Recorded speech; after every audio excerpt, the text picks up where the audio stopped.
سے پوری قوم نے، پوری دنیا نے دیکھا کہ جیل کی سلاخوں کے اندر سابق وزیر اعظم عمران خان صاحب کو قید رکھ کر وہاں ایک دن کے اندر چار عدالتیں چلائی گئیں، چار عدالتیں وہاں اڈیالہ جیل کے اندر چلائی گئیں اور ان کو پھر ایک سسٹمیٹک طریقے سے سزائیں سنائی گئیں، حق دفاع کے بغیر، قانونی دفاع کے بغیر، اور جو رائٹ آف فیئر ٹرائل تھا آئین کے تحت دیے گئے بنیادی حقوق کے بغیر ان کو سزائیں سنائی گئیں۔ لیکن پھر آپ نے یہ بھی دیکھا کہ جب وہی مقدمات، وہی سزائیں، وہی فیصلے جب اپیلیٹ فورم کے اوپر، جب اوپن کورٹس کے اندر جب ان کے اوپر بحث ہوئی، اس کے اوپر جب سماعت ہوئی، تو پوری دنیا نے اور تمام لیگل کمیونٹی نے افسوس کا بھی اظہار کیا کہ عمران خان صاحب کو حق سزائیں سنائی گئیں، اور پھر اپیلیٹ کورٹس کو، چاہے وہ اسلام آباد ہائی کورٹ ہو، چاہے وہ لاہور ہائی کورٹ ہو، چاہے وہ سپریم کورٹ آف پاکستان ہو، تو ان کو نہ صرف عمران خان صاحب کو بری کرنا پڑا، ضمانتیں دینی پڑی، عمران خان صاحب کو کچھ مقدمات کے اندر ان کا حق دلوانا پڑا۔ یہ سارا اس لیے ہوا چونکہ جب اوپن کورٹ کے اندر جب عمران خان صاحب کے مقدمات کی سماعت ہوئی، اس کے اوپر بحث ہوئی، جب دنیا نے دیکھا تو ناانصافی عیاں ہوئی۔ لیکن اب اپیلیٹ فورم کے اوپر جو ایک اوپن سماعت تھی، جو پوری دنیا کے سامنے سماعت ہوتی تھی، پوری قوم کے سامنے جو سماعت ہوتی تھی، تو اب اس کا بھی راستہ روکا جا رہا ہے ایک منظم انداز سے، ایک سسٹمیٹک طریقے سے، کہ پہلے تو عمران خان صاحب کو جیل کی دیواروں کے اندر ٹرائل کر کے ان کو سزائیں سنائی گئی، لیکن اب یہ طریقہ اپنایا جا رہا ہے کہ سزائیں تو سنائی جا رہی ہیں، لیکن اب ان کی اپیل کا حق، اپیلیٹ فورم کے اوپر جو ان کا حق ہے، جو ان کی جو اعلیٰ عدلیہ تک ان کی رسائی ہے، وہ روکی جا رہی ہے۔ 26ویں آئینی ترمیم کی گئی، 27ویں آئینی ترمیم کی گئی، عدلیہ کو مینج کیا گیا، آئین کو بلڈوز کیا گیا، لیکن اب بھی عمران خان صاحب کے ساتھ جو ناانصافی کی گئی ہے، جو ناانصافیاں کی جا رہی ہیں، اس خوف کے اندر بھی ابھی تک مبتلا ہیں کہ عمران خان صاحب کے جو مقدمات ہیں وہ اس عدلیہ کے سامنے بھی لگانے سے خوف زدہ ہو رہے ہیں۔ عمران خان صاحب کو القادر ٹرسٹ کیس کے اندر 17 جنوری 2025 کو اڈیالہ جیل کی اونچی دیواروں کی سائے کے اندر سزائیں سنائی گئی۔ اب 18 سماعتیں درخواست ضمانت کے لیے ہم نے کوشش کی کہ درخواست ضمانت کے اوپر ہمارے دلائل سنے جائیں، لیکن 18 تاریخوں پہ، 18 سماعتوں پہ وہ دلائل نہیں سنیں گے، کبھی بینچ موجود نہیں، کبھی پروسیکیوشن موجود نہیں، ہمیشہ التوا رہا، ہمیشہ تاخیر رہی، ہمیشہ تاریخیں لی گئیں استغاثہ کی جانب سے، یا بینچ دستیاب نہیں تھا۔ لیکن پھر 30 اپریل 2026 کو اچانک اسلام آباد ہائی کورٹ کے 2 رکنی بینچ نے عمران خان صاحب اور ان کی اہلیہ بشرا بیگم صاحبہ کی درخواست ضمانت کو بغیر حتمی فیصلے کے نپٹا کے مرکزی اپیل کو سماعت کے لیے مقرر کیا گیا۔ عمران خان صاحب کی جو قیدی ہیں ان کی ہم وکلاء کو، لیگل ٹیم کو یہ ہدایت تھی کہ آپ نے درخواست ضمانت کے اوپر دلائل دینے۔ اس کے لیے پھر ہم نے سپریم کورٹ آف پاکستان سے رجوع کرنے کا فیصلہ کیا، جس کے لیے ہمیں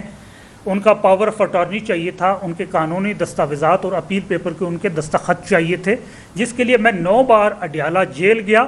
5 بار میں نے سپرنٹینڈنٹ جیل کو خط لکھا، 2 بار بذریعہ TCS کوریئر جو ہے وہ میں نے قانونی دستاویزات اور پاور آف اٹارنی جیل بھجوائے،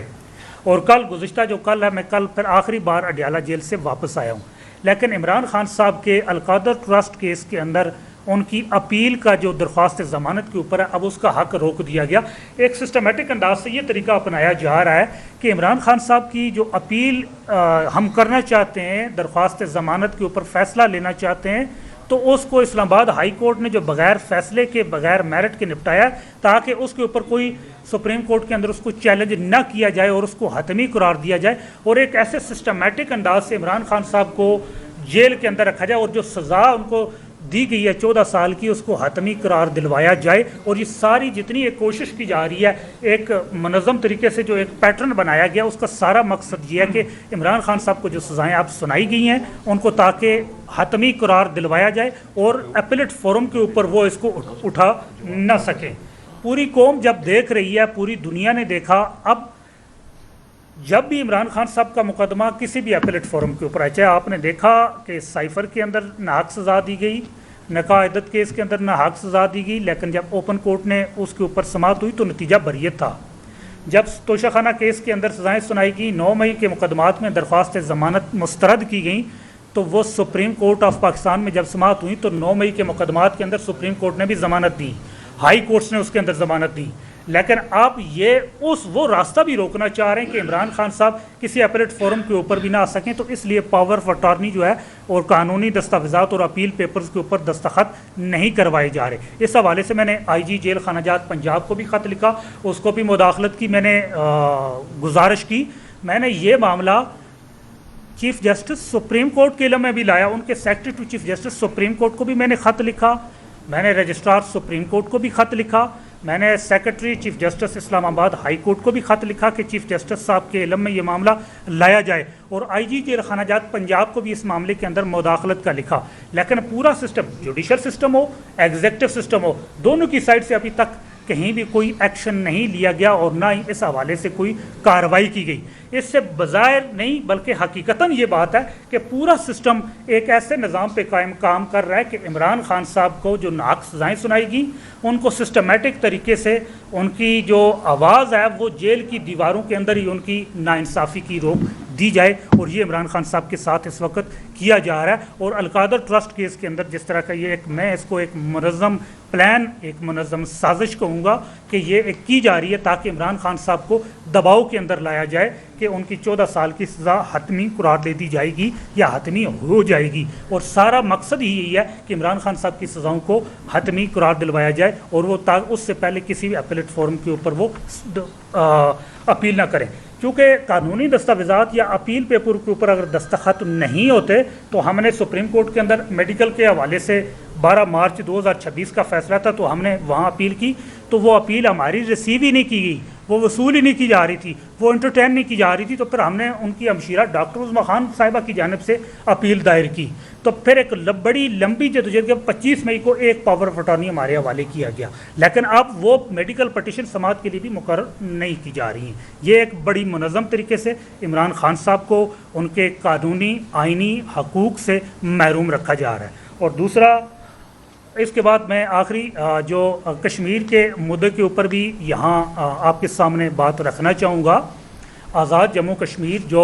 متنازع اور جو ابھی تصفیہ طلب ریاست جموں کشمیر کا حصہ ہے، حکومت پاکستان کے پاس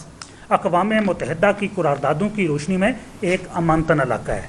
قانونی طور پہ، آئینی طور پہ حکومت پاکستان اس بات کی پابند ہے کہ آزاد جموں کشمیر کے عوام کو ان کا نظام زندگی، معمولات زندگی رواں رکھنے کے لیے وہاں ایک اچھی گورننس قائم کرے، لیکن بڑے افسوس سے کہنا پڑتا ہے کہ یہاں اسلام آباد کے اندر حکومت پاکستان کے اندر بیٹھے ہوئے جو لوگ ہیں انہوں نے تخت مظفر آباد کے اندر اپنی کٹ پتلیاں بٹھانے کے لیے، اپنی مرضی کا نظام لانے کے لیے 2023 کے اندر وہاں پاکستان تحریک انصاف کا سابق وزیر اعظم عمران خان صاحب کے نام پہ جو وہاں مینڈیٹ دیا آزاد جموں کشمیر کی عوام نے، اس کو پامال کیا گیا اور وہاں ایک کھٹ پتلی حکومت قائم کی گئی، اور پاکستان تحریک انصاف کے 33 ممبران اسمبلی میں سے 28 ممبران اسمبلی کی وفاداری تبدیل کر دی گئی، تو اور جو پاکستان تحریک انصاف تھی اس کی رجسٹریشن نہ صرف منسوخ کی گئی بلکہ پاکستان تحریک انصاف کو دیوار سے جب لگایا گیا تو وہاں ایک اپوزیشن کا ایک ویکیوم پیدا ہوا، اور جو اپوزیشن کو جب وہاں کچل دیا گیا، اپوزیشن کی آواز کو دبا دیا گیا، تو وہاں کے عوام خود اپنے حقوق کے لیے اٹھ کھڑے ہوئے، جو اس وقت آپ دیکھ رہے ہیں کہ آزاد کشمیر کے اندر گزشتہ 2 سالوں سے وہاں کی عوام بار بار سڑکوں پہ نکل کے آ رہی ہے۔ لیکن گزشتہ 11 دن سے جب وہاں سے عوام کا احتجاج ہو رہا ہے، عوام نے باہر نکلنے کی جب کال دی ہے جموں کشمیر جوائنٹ عوامی ایکشن کمیٹی کی طرف سے، تو پورے آزاد کشمیر کو شمال سے لے کے جنوب تک ایک مکمل طور پہ ایک جیل کے اندر تبدیل کر دیا گیا ہے۔ انٹرنیٹ بند کر دیا گیا ہے، آمد و رفت بند کر دی گئی ہے، گڈس ٹرانسپورٹ بند کر دی گئی ہے، اشیاء خرد و نوش کی آمد و رفت بند ہے، اور لوگوں کا وہاں اس وقت صورتحال یہ ہے کہ لوگوں کو ہسپتالوں کی منتقلی تک وہاں ناممکن بنا دی گئی ہے۔ وہاں جس طرح طاقت کا استعمال کیا گیا اور وحشیانہ طاقت کا استعمال کیا گیا، اور یہاں جس طرح آپ نے ایک بربریت کی، آزاد جموں کشمیر کے اندر 70 سالوں کے اندر کبھی بھی ایسا نہیں ہوا کہ وفاق سے فورسز بھیج کے وہاں آپ طاقت کا استعمال کریں۔ آزاد کشمیر ایک انتہائی پرامن علاقہ، ایک انتہائی پرامن لوگ، کبھی بھی وہاں لا اینڈ آرڈر کی سچویشن ایسی کبھی پیدا نہیں ہوئی کہ آپ ہزاروں کے حساب سے یہاں سے جو فورسز بھیج کے وہاں کے لوگوں کو کنٹرول کرنے کی کوشش کریں. میں مثال کے طور پہ آپ کو بتانا چاہوں کہ وہاں اگر 30-40 ہزار کا جلسہ بھی، جو میں نے خود دیکھا مظفر آباد کے اندر جب کبھی جلسے ہوتے ہیں 30-40 ہزار کا کوئی اجماع ہو تو صرف 70-80 پولیس اہلکار کافی ہوتا ہے وہاں سیکیورٹی کے لیے.